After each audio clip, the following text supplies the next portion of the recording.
नमस्कार दोस्तों।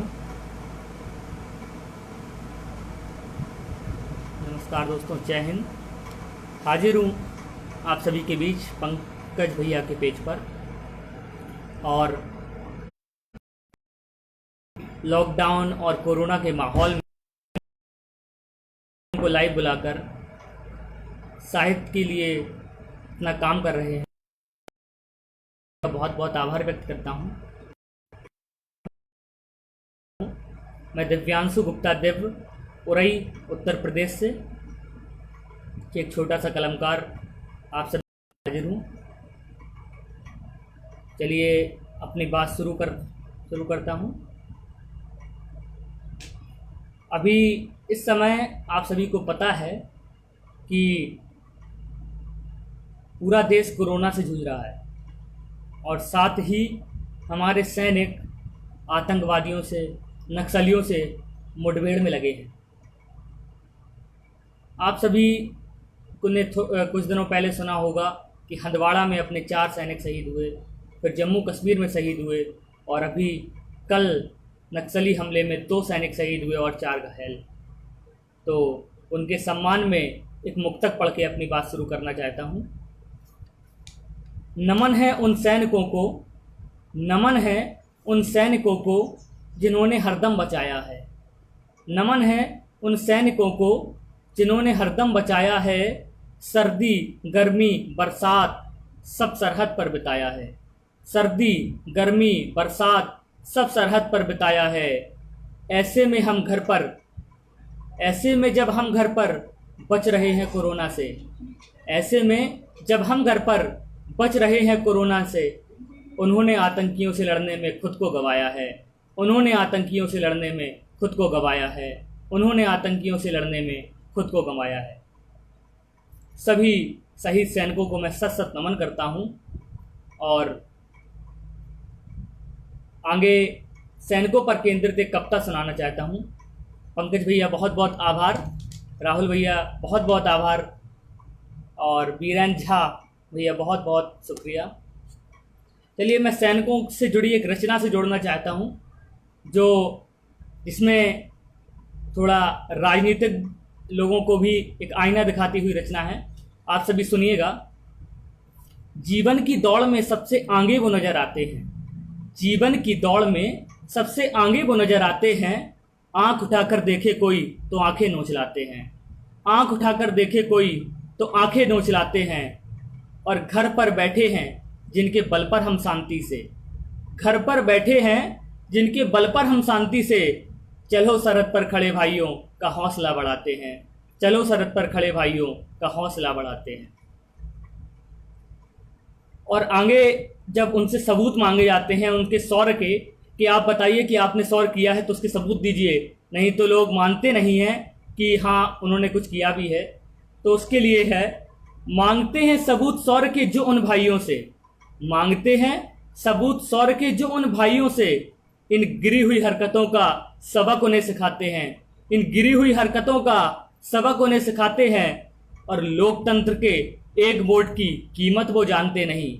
लोकतंत्र के एक वोट की कीमत वो जानते नहीं। अपने अधिकारों का सही प्रयोग। आगे 2 लाइनें आप लोग ध्यान दीजिएगा, बहुत जरूरी 2 लाइनें हैं, आप लोग जरूर से ध्यान दीजिएगा। भेजते नहीं अपने बेटों को कभी सरहद पर, भेजते नहीं को कभी सरहद पर। नेता एसी में बैठकर बस मुंह अपना चलाते हैं। नेता एसी में बैठकर बस मुंह अपना चलाते हैं। और आगे है, सीमा से दूर बैठकर फर्जी बयान देने वालों, सीमा से दूर बैठकर फर्जी बयान देने वालों, चुनाव आने दो हम आईना दिखाते हैं। चुनाव आने दो हम आईना। कलम की ताकत को कम आंक कर बोलने वालों, कुछ लोग कलम की ताकत को मानते नहीं हैं और फिर भी बोलते हैं। है कलम की ताकत को सरहद की गाथा लिखकर हौसला बढ़ाते हैं। गाथा लिखकर हम उनका हौसला बढ़ाते हैं। और आज के काव्य पाठ की इस पावन बेला पर, आज के काव्य पाठ की इस पावन रक्षकों को शीश हम झुकाते हैं, माँ भारती के रक्षकों को शीश हम झुकाते हैं, माँ भारती के रक्षकों को शीश हम झुकाते हैं। पंकज भैया बहुत बहुत शुक्रिया, सतीश भैया बहुत बहुत शुक्रिया, अंतर सिंह, राहुल भैया बहुत बहुत शुक्रिया, बीरेन भैया बहुत बहुत शुक्रिया। आपको एक रचना से जोड़ते हैं।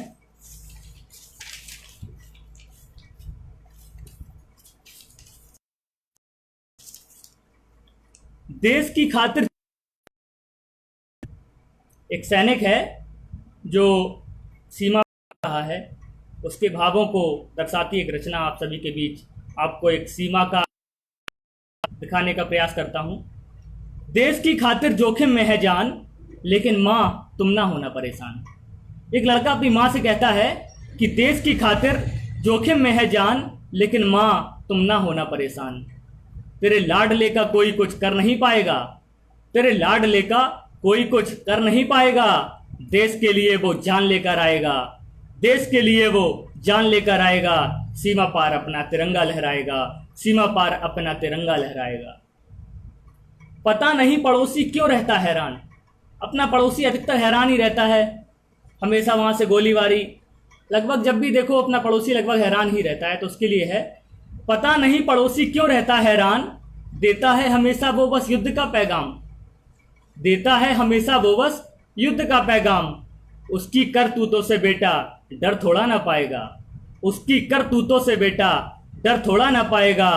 उसके ही घर में घुस के उसको सबक सिखाएगा, उसके ही घर में घुस के उसको सबक सिखाएगा। सीमा पार अपना तिरंगा लहराएगा, सीमा पार अपना तिरंगा लहराएगा। कर ले कितना भी जतन तू गद्दार, कर ले कितना भी जतन तू गद्दार। सीज फायर तोड़ के तू करता है इजहार, सीज फायर तोड़ के करता है इजहार। युद्ध के समय तू खामोश हो जाएगा, युद्ध के समय तू खामोश हो जाएगा। हथियार डाल के तू खूब गिड़गिड़ाएगा, हथियार डाल के तू खूब गिड़गिड़ाएगा।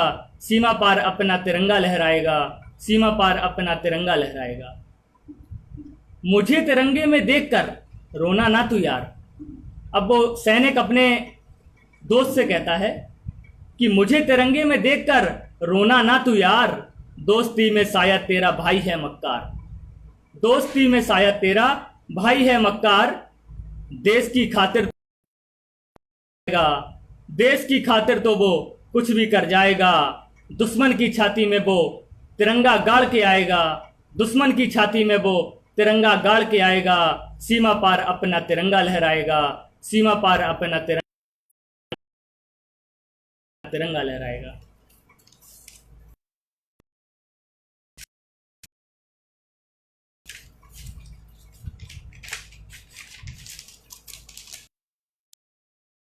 बहुत शुक्रिया राहुल भैया। चलिए, सैनिकों पर रचना सुनाने के बाद अब मैं एक रचना माता सीता पर सुनाना चाहता हूँ। माता सीता ने अपने जीवन भर लगभग बहुत कुछ झेला है।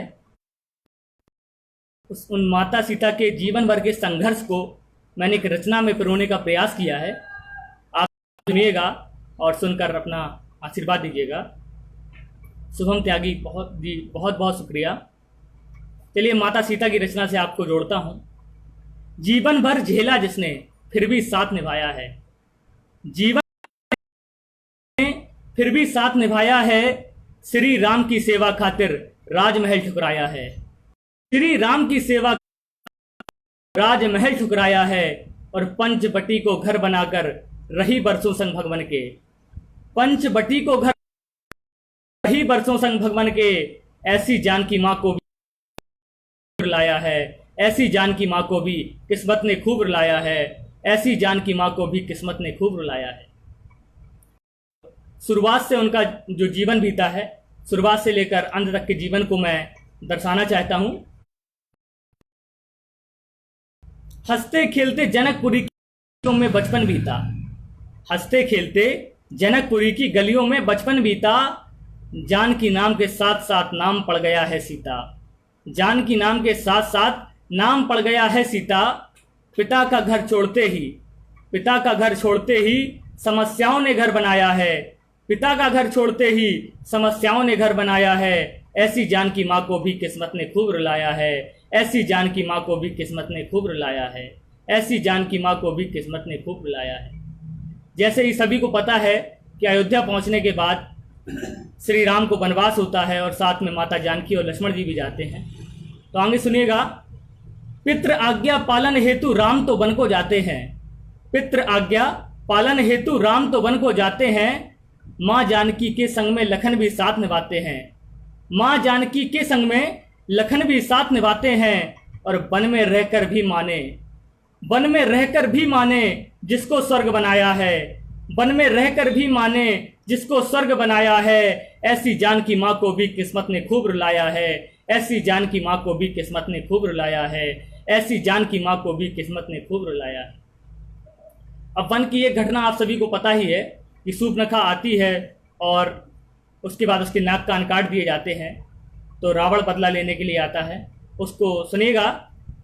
शूर्पणखा के बदला हेतु रावण जाल बिछाता है, शूर्पणखा के बदला हेतु रावण जाल बिछाता है, माँ रीछ के साथ मिलकर सीता को हर ले जाता है, माँ रीछ के साथ मिलकर सीता को हर ले जाता है, और लंका में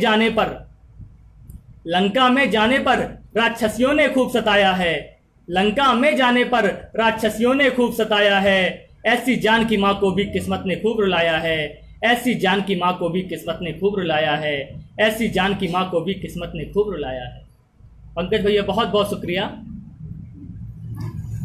अब आगे धर्म अधर्म का युद्ध होता है और उसमें धर्म की विजय होती है। धर्म अधर्म के इस युद्ध में राम जीत ही जाते हैं, धर्म अधर्म के इस युद्ध में राम जीत ही जाते हैं।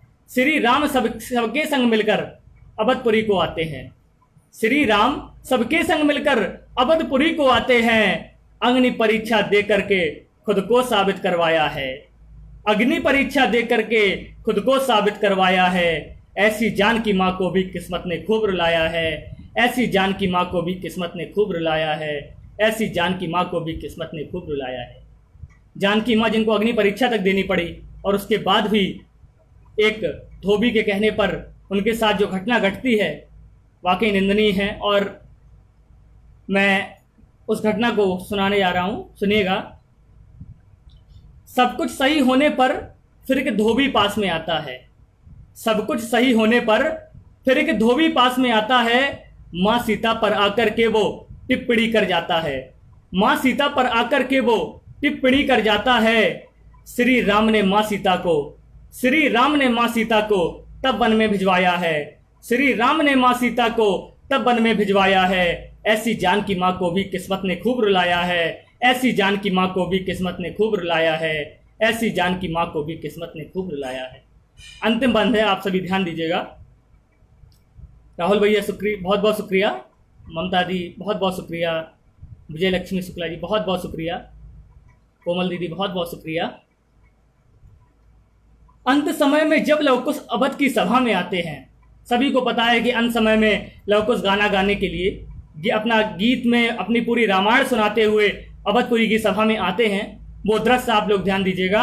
अंत समय में जब लवकुश अवध की सभा में आते हैं, श्री राम तब जानकी माँ को भी दरबार बुलाते हैं, श्री राम तब जानकी माँ को भी दरबार बुलाते हैं। धरती माँ ने सीता माँ को तब खुद में समाया है, धरती माँ ने सीता माँ को तब खुद में समाया है। ऐसी जानकी माँ को भी किस्मत ने खूब रुलाया है, ऐसी जानकी माँ को भी किस्मत ने खूब रुलाया है, ऐसी जानकी माँ को भी किस्मत ने खूब रुलाया है। बहुत बहुत शुक्रिया। जानकी माँ जब उनको किस्मत ने रुलाया है तो हम लोग तो एक साधारण इंसान हैं और हमें तो किस्मत रुलाएगी ही और रुलाती ही चली आ रही है। चलिए अब आप सभी को एक रचना से जोड़ता हूं और इतिहास में ले चलता हूं चंद्रशेखर आजाद के पास। चंद्रशेखर आजाद की एक रचना से आप सभी को जोड़ने का प्रयास करता हूं। एक रचना चंद्रशेखर आजाद पर है।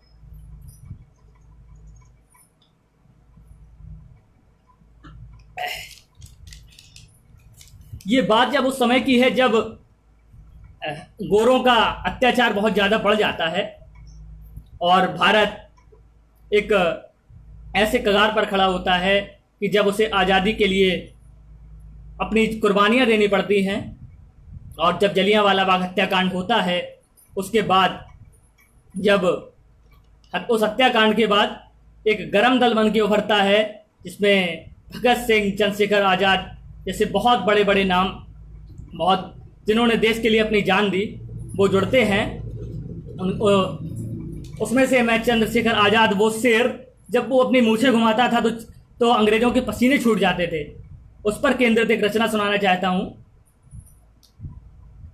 जब एक बार बचपन की बात है, बचपन में जब 14 साल की उम्र में इन्हें पकड़ा गया चंद्रशेखर आज़ाद जी को, तो उनसे पूछा गया कि आप, तुम्हारा नाम क्या है? तो उन्होंने बोला, हमारा नाम आज़ाद है। बोले, पिता का नाम क्या है? तो उन्होंने बोला, पिता का नाम स्वतंत्रता है। और जब उनसे पूछा गया तुम्हारा पता क्या है, तो उन्होंने अपना पता कारावास बताया।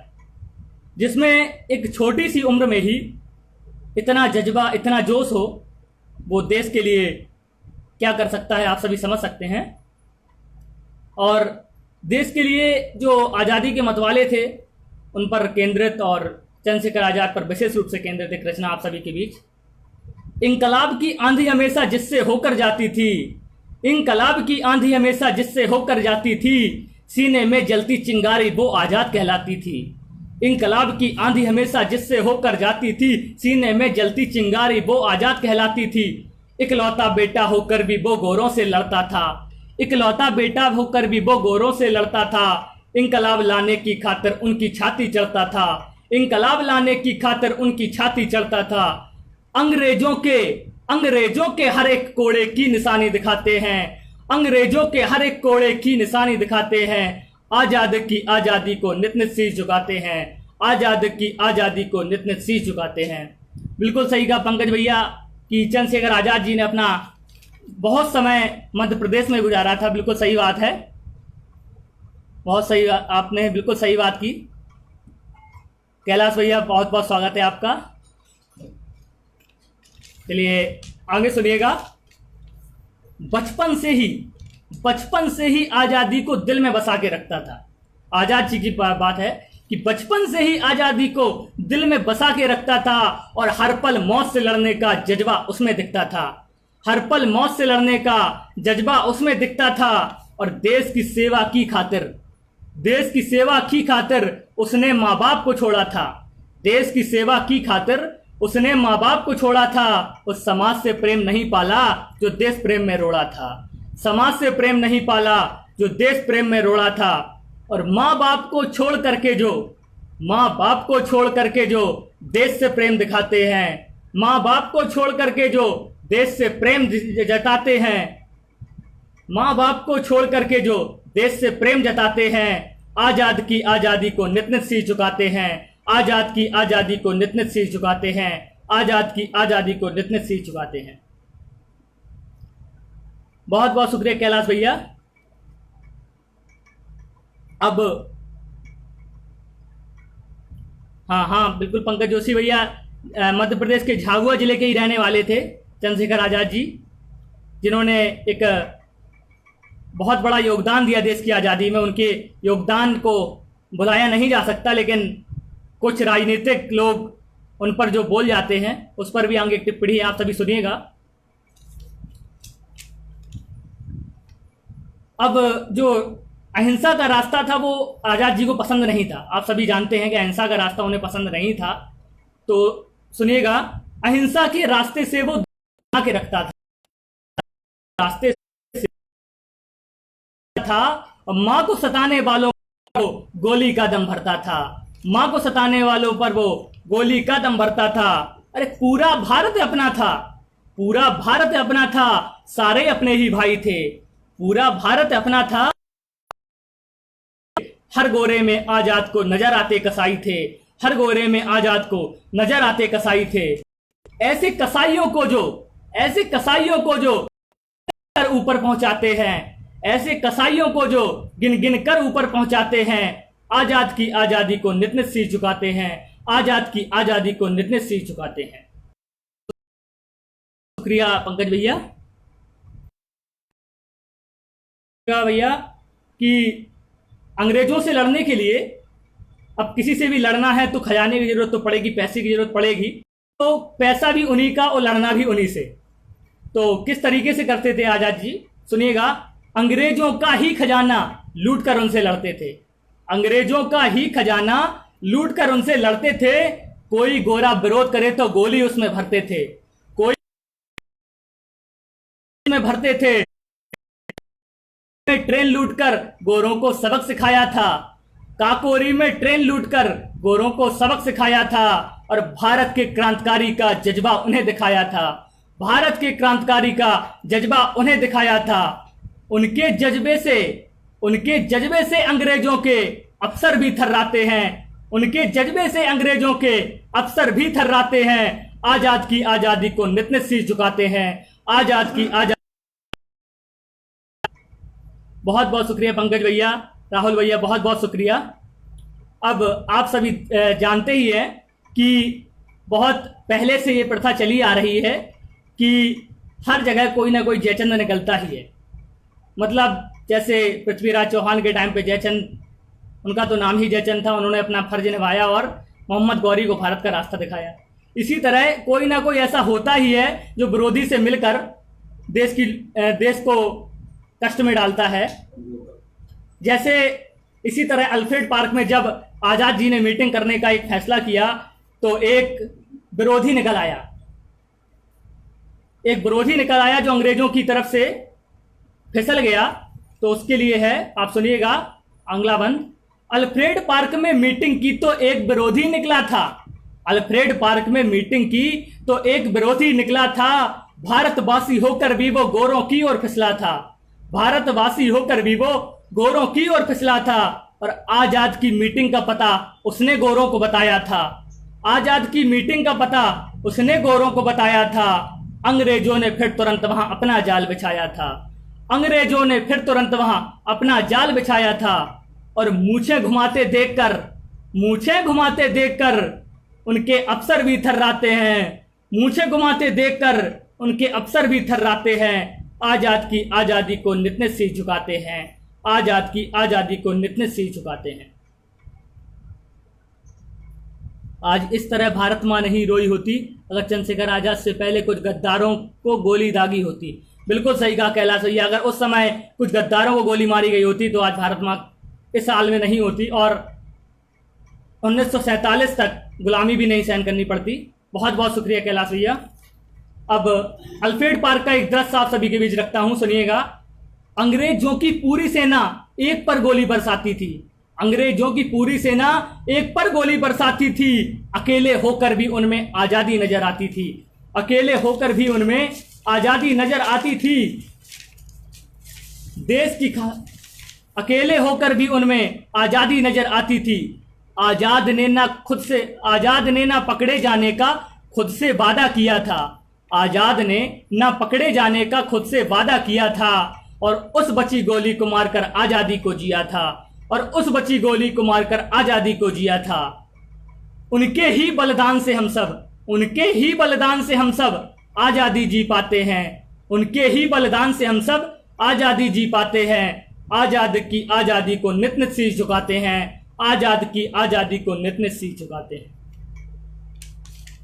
अब अंतिम बंद है, आप सभी सुनिएगा। और अंतिम बंद में एक राजनीतिक व्यक्ति की एक बात की गई है, जिनका नाम तो नहीं लिया गया है, लेकिन आप सभी तुरंत समझ जाएंगे कि मैं किसकी बात कर रहा हूं। चलिए अंतिम बंद सुनिएगा। गोली मारने के बाद भी गोरे पास न जाते हैं, गोली मारने के बाद भी गोरे पास न जाते हैं, तनी हुई मूछें देखकर थरर थरर थर्राते हैं, तनी हुई मूछें देखकर थरर थरर थर्राते हैं। और जिनके माँ बाप उनके बिना भूखों तरस जाते हैं, जिनके माँ बाप उनके बिना भूखों तरस जाते हैं। राजनीति के अंधे कुछ उन्हें आतंकी बतलाते हैं, राजनीति के अंधे कुछ उन्हें आतंकी बतलाते हैं। दिव्य ऐसे सारे नेता ही गद्दार कहलाते हैं, दिव्य ऐसे सारे नेता ही गद्दार कहलाते हैं। आजाद की आजादी को नित नित शीश झुकाते हैं, आजाद की आजादी को नित नित शीश झुकाते हैं, आजाद की आजादी को नित नित शीश झुकाते हैं। बहुत बहुत शुक्रिया कैलाश भैया। और आप सभी ने चंद्रशेखर आज़ाद पर हमारे रचना सुनी। अब अंत में मैं एक रचना सैनिक के परिवार का परिदृश्य दिखाना चाहता हूं कि अगर कोई सैनिक सीमा पर लड़ने को जा रहा होता है, बिल्कुल सही बात कही कैलाश भैया ने, किसकी मजाल है जो छेड़े दिलेर को, गर्दश में गीदड़ भी घेर लेते हैं शेर को, गर्दश में गीदड़ भी घेर लेते हैं शेर को। बिल्कुल सही बात है। मतलब अगर उस जगह पर अंग्रेजों ने न घेरा होता तो आज आज़ाद जी देश को उसी समय आज़ाद करा दिए होते। रविंद्र सिंह भैया बहुत बहुत शुक्रिया।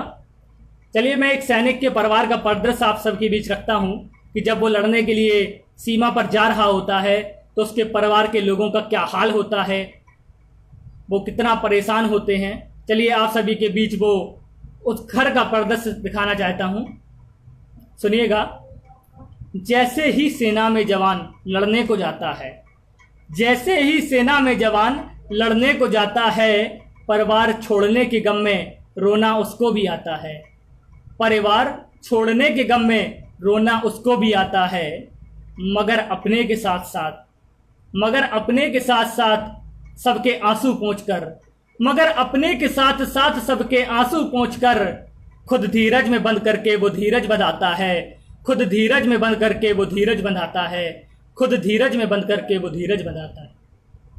वो सैनिक जो अपने परिवार को छोड़कर मां भारती की सेवा के लिए जा रहा होता है, वो अपने आप को कितना धीरज बनाता है उस परिवार को, अपने घर को, अपने बच्चों को, अपने भाई को छोड़ते वक्त, कि मतलब अगर वो धीरज ना बंधाए तो वो सेना पर लड़ने नहीं जा पाएगा।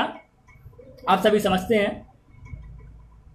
जैसे ही वो घर से निकल रहा होता है तो बहना आती है, बहना बोलती है, बहना बोलती है रक्षा बंधन में आना तुम, बहना बोलती है रक्षा बंधन में आना तुम, मेरे लिए भैया कोई तोहफा ले आना तुम, मेरे लिए भैया कोई तोहफा ले आना तुम। हाँ करके भी वो, हाँ करके भी वो उससे वादा कर न पाता है, हाँ करके भी वो उससे वादा कर न पाता है। खुद धीरज में बंद करके सबको धीरज बनाता है, खुद धीरज में बंद करके सबको धीरज बनाता है, खुद धीरज में बंद करके सबको धीरज बनाता है। बहना का ये हाल, बहना भी रो रही होती है। और उसके बाद माँ कहती है बेटा कानों से मुझे सुनाई नहीं देता, माँ कहती है बेटा कानों से मुझे सुनाई नहीं देता, तेरे अलावा मुझे कुछ भी बेटा दिखाई नहीं देता, तेरे अलावा मुझे कुछ भी बेटा दिखाई नहीं देता।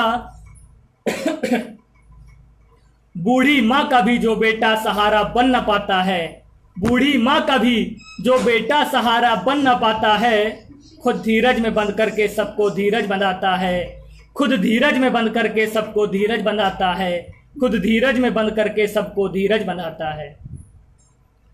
जाने से पहले मिलने को पत्नी पास आती है, जब जाने लगता है पत्नी पास आती है उसकी और बोलती है, जाने से पहले मिलने को पत्नी पास आती है, बेटे को अंदर सुलाकर यहां आंसू बहाती है।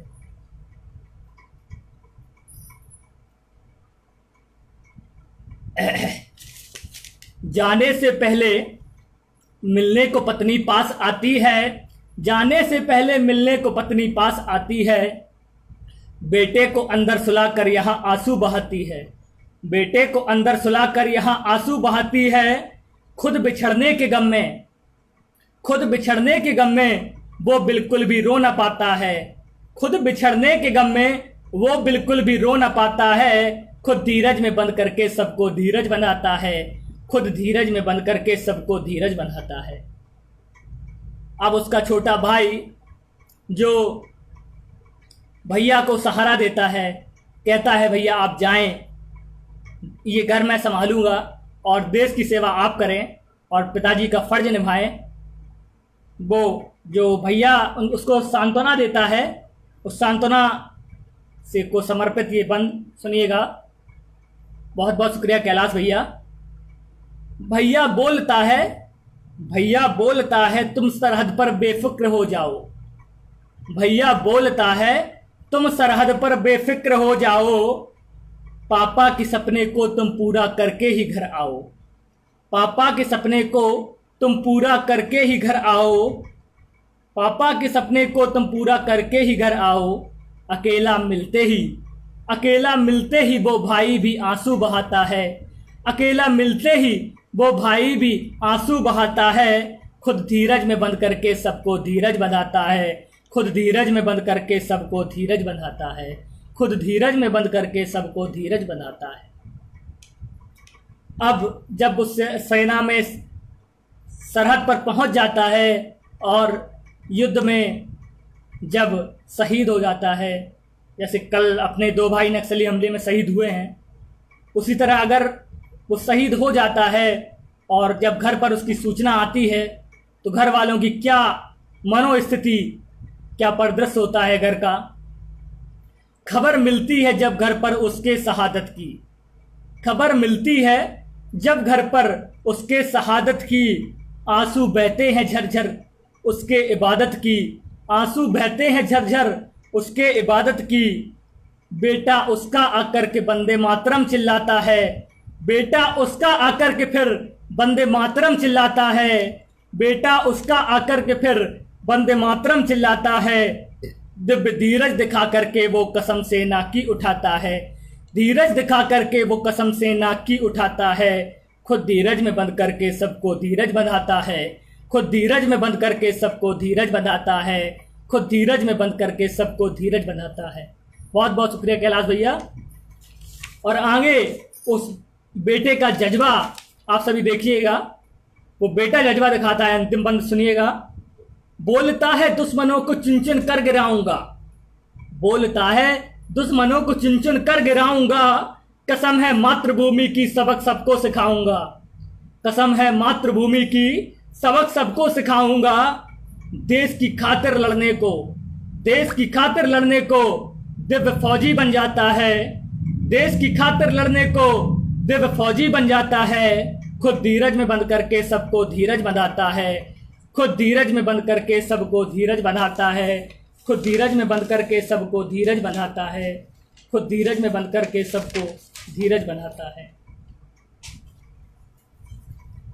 चलिए अब मैं आप सभी के बीच से विदा लेता हूँ।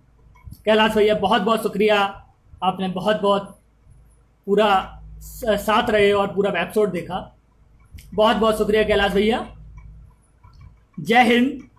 आप सभी लॉकडाउन का पालन करें, घर में रहें, सुरक्षित रहें और इसी तरह पेज पर अच्छे से अच्छे कवियों को सुनते रहें, जुड़े रहें। बहुत बहुत शुक्रिया। जय हिंद, वंदे मातरम।